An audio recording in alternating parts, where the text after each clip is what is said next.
지난 이틀 동안 코로나19 신규 확진자가 2명, 5명이 나왔는데요. 부산 진구에 있는 노래방과 동구에 있는 동네 의원에서 집단 감염이 발생해가 걱정입니다. 이로써 부산의 코로나19 누적 확진자는 총 468명이고요. 생존자는 388명, 치료 중인 환자는 76명, 사망자는 4명입니다. 그리고 국내 코로나19 신규 확진자 수가 다시 세 자릿수로 올라가면서 추석 연휴 영향이 아닌가 우려 섞인 말들이 나오고 있습니다.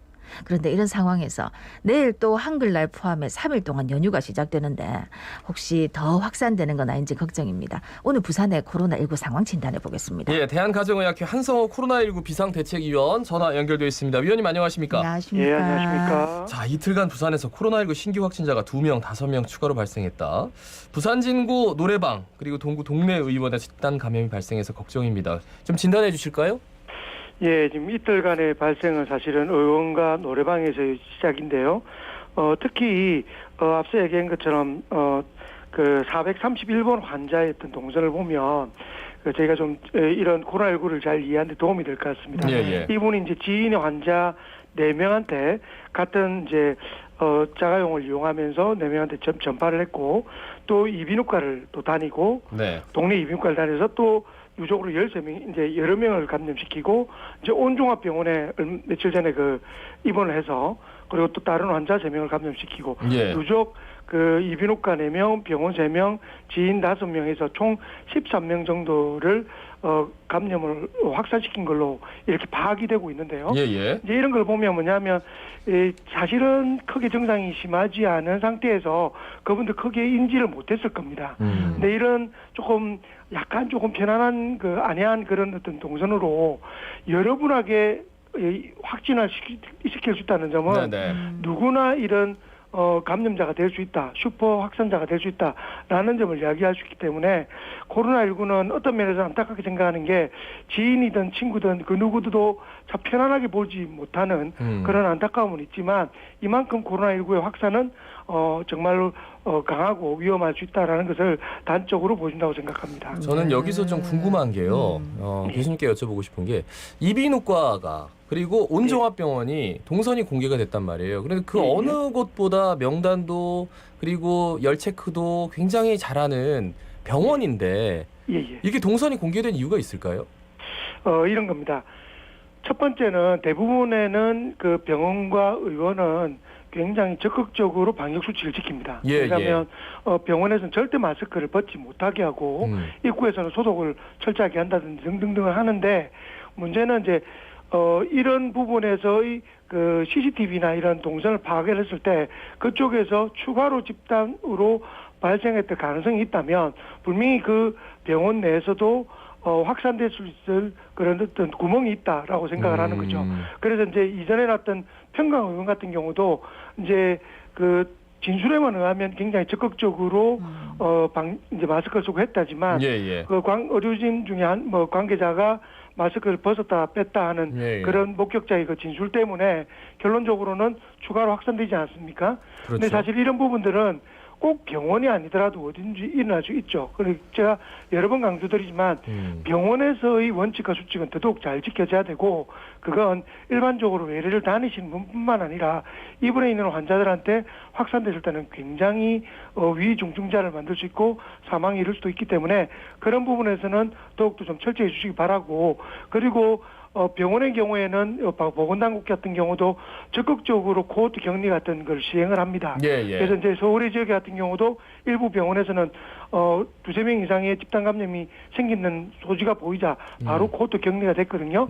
그런 부분에서는 또 이 방송을 들으시면서 병원 자체가 위험한 거 아니냐. 그런데 그것 때문에 혈압약이나 당뇨약이나 만성질환을 가지는데 약을 안 드시고 병을 가지 않은 분도 실제로 있었습니다. 제 환자분도 있었기 때문에 그건 더욱더 위험하다. 그러니까 아직까지는 자기가 마스크를 철저하게 쓰시고 손소독 철저히 하시면 만약에 있다 하도록 감염되지 않기 때문에 그런 부분은 조금만 조심하시면 안심하게 병의원을 이용할 수 있다고 생각이 됩니다. 그리고 이제 아까 차를 같이 이용했다고 하셨는데 보통 지인이나 친한 친구들 혹은 아니면 가족들이 있으면 차 안에서 마스크를 벗기도 하고 이런다 아닙니까? 그렇죠. 그러면 차 안에 탈 때도 마스크 가족끼리라도 꼭 쓰고 창문도 좀 열고 이래 해야 되겠네요.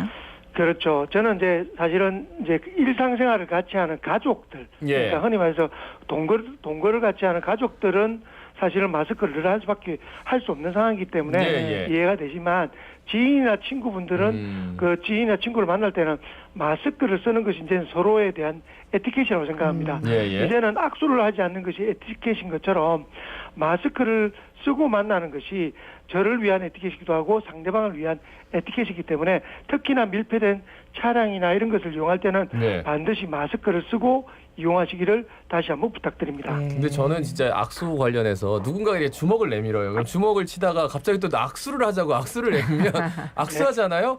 그럼 그렇게 마음에 걸리더라고요. 이제는. 그러니까 우리 일상이 이렇게 바뀌었습니다. 우리 마음도 그렇습니다. 바뀌었고. 저도 개인적으로 이제 네. 그 주먹을 치는 것도 사실은 조금 그렇고 그럼 뭐라 그래야 이 돼요? 팔꿈치를 치는 게 아, 프로야구 선수들처럼 요즘 보면 이렇게.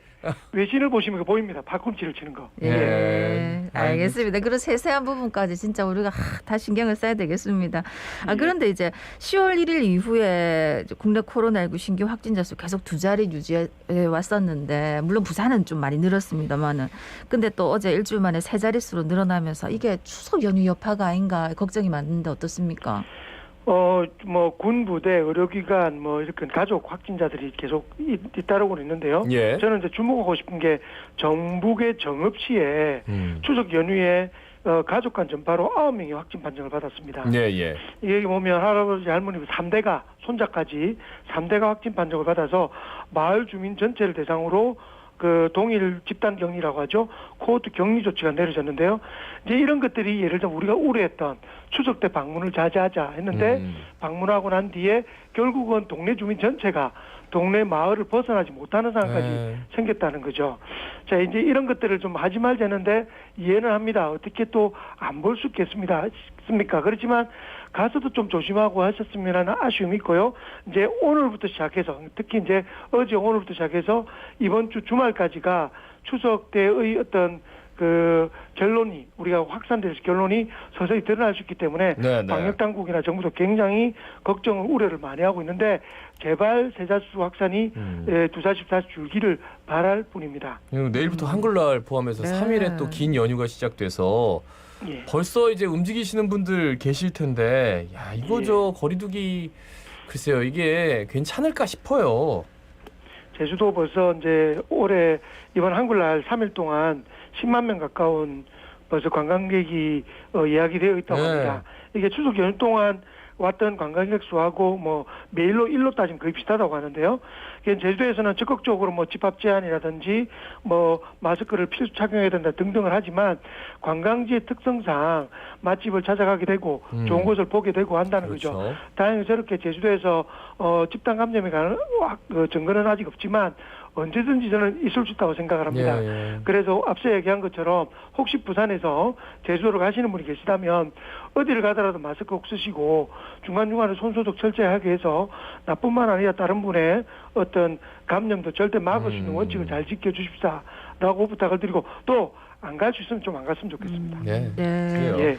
아니 그런데 상처 소독용 이 빨간 약 포비든 요오드 성분이 무슨 코로나 대체 효과가 있다 이런 얘기가 아줌매가 있던데. 포비든 요오드 예. 그러니까 좀 그러네. 예. 일본 말이지만 그 있잖아요. 아, 예. 옥토전기입니까? 우리말로 대충 하면. 야 안 넘어가네. 오랜만이네. 그렇죠. 그거 우리가 예. 빨간 약이라 불린 약 중에 대표적인 이제 포비돈이라는 예. 약인데요. 이제 이 약이 이 코로나19를 사면시킬 수 있다는 게 왜 의미가 있냐면 예. 사실은 알코올 스프레이나 이런 알코올 성분은 사멸에 효과가 있기 때문에 저희가 충분히 쓰지 않습니까? 네. 그런데 알코올을 목에다 뿌릴 수는 없습니다. 왜냐하면 굉장히 자극이 강하고 세포 손상을 있을 수 있기 때문에 우리가 코나 목에 뿌릴 수가 없는데 예, 예. 이 포비돈 요오드라는 건 희석한 성분일 경우에는 목이나 코에 뿌릴 수 있다는 장점이 있습니다. 그래서 포비돈 요오드 성분이 0.45% 포함된 이걸 바이러스에 뿌렸더니 코로나에 뿌렸더니 99% 감소시킨다. 결국은 뭐냐면 이걸 구강이나 비강 인후부에 뿌리면 위생 관리를 하는데 도움이 된다라는 발표가 나는 거죠. 그래서 그렇다면 실제로 조금 의심되는 환자나 또는 위험 상황에 노출됐을 때는 이 포비돈을 코나 입에 뿌리면 실제로 그 예방하거나 또는 치료하는 효과가 있다라고 말하는 겁니다. 그런데 이 이야기를 들으면 이 약국에 가서 빨간 약 사셔서 물 코에 타가지고. 입에 바르면 절대 안 됩니다. 절대 안 되는 이유가 네. 이걸 뿌리는 용으로 이게 나와 있는 포비돈 요오드 의약품을 이용하셔야 됩니다. 이 의약품이 있어요, 실제로? 있습니다. 아, 그래요? 있고, 가글하는 가글용도 있거든요. 예. 그런 것들을 이용해야 되지 일반적으로 파는 포비돈을 물에 희석해서 쓰시면 안 된다. 그러면 오히려 포비돈은 세포도 죽이지만 용량이 과할 때는 우리가 우리 몸에 이제 세균도 죽이지만 몸에 그 세포에 굉장히 자극이 될 수 있기 때문에 오히려 해로울 수도 있습니다. 그렇기 때문에 반드시 이 목적으로 쓰인 것만 사용해야 되고, 그리고 의사의 이야기를 듣지 않고 임의로 쓰는 것도 저는 반대입니다. 왜냐하면 약하신 분은 이거 쓰고 난 뒤에 고생하는 게 굉장히 많습니다. 그래서 반드시 의사의 처방을 받고 쓰시는 게 좋습니다. 예, 개인적으로 저도 사실 이 약에 알러지가 있기 때문에 할 수 그렇죠. 없거든요. 그런 분도 있으니까 요거는 꼭 의사하고 상담을 하셔야 되겠습니다. 예. 맞습니다. 그렇게 하시는 게 중요할 것 같습니다. 그래도 이 포비돈 요오드 성분이 들어간 의약품을 시중에서 구입할 수 있고, 그러다 보면 이게 이제 뿌려가지고 괜찮네. 그리고 이제 끝나고 나서 사람과나 이렇게 만나고 나서 이렇게 코에다 뿌린다거나 구강에 뿌린다거나 이런 분들이 분명히 있을 것 같기도 해요. 한편으로는. 그렇죠. 근데 실제 뿌려보면 코에다 뿌리면 이 빨간 약이지 않습니까? 네. 예, 코로 쭉 놓으면 빨간색이 꽃피난 것처럼 그렇게 돼요? 일상적으로는 그랬을 수는 없고요. 네. 가글 같은 경우는 이제 이렇게 빨간 약이지만 헹굴 수가 있기 때문에 예, 그거는 좀 편하게 쓰실 수는 있을 것 같습니다. 참 별일이 다 했네요. 예, 코로나19로 감염된 인간 면역 결핍 바이러스 환자가 처음으로 나왔다. 이게 무슨 말입니까? 인간 면역 결핍 바이러스요? 인간 면역 결핍 바이러스가 HIV 바이러스가 하는데요. 우리 쉽게 에이즈. 예, 에이즈. 에이즈라고 불리는 에이즈 바이러스라고 보시면 됩니다. 원래 이제 에이즈라는 것이 면역을 격하게 떨어뜨리기 때문에 기존의 당뇨나 고혈압이나 이런 만성 질환을 가진 분들이 코로나19가 걸리면 그 예후가 안 좋은 걸로 알려져 있지 않습니까? 예, 그렇죠. 그런데 이제 이 에이즈라고 불리는 HIV 감염 환자는 훨씬 더 안 좋을 거라고 생각이 됐는데, 다행히 29세의 한국 남성이 3월 달에 확진이 런던에서 들어와서 확진되고 난 뒤에 30일 만에 건강한 상태로 퇴원했다. 결론적으로 말하면 HIV 환자도 아주 안 좋은 상태지만 적절한 치료를 받으면 일반인과 똑같은 예후의 치료를 받을 수 있다라는 결론을 낸 거죠.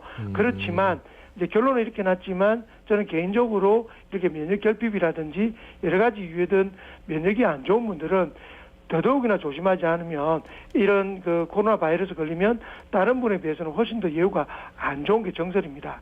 그렇기 때문에 이렇게 정상적 치료를 받을 수도 있지만 그렇지 않은 경우도 있다라고 생각을 하시고, 네네. 만성 질환이나 기타 면역 질환을 가진 분들은 더더욱 조심하기를 권유드립니다. 네. 말씀 잘 들었습니다. 고맙습니다. 고맙습니다. 고맙습니다. 네, 지금까지 대한가정의학회 한성호 코로나19 비상대책위원이었습니다.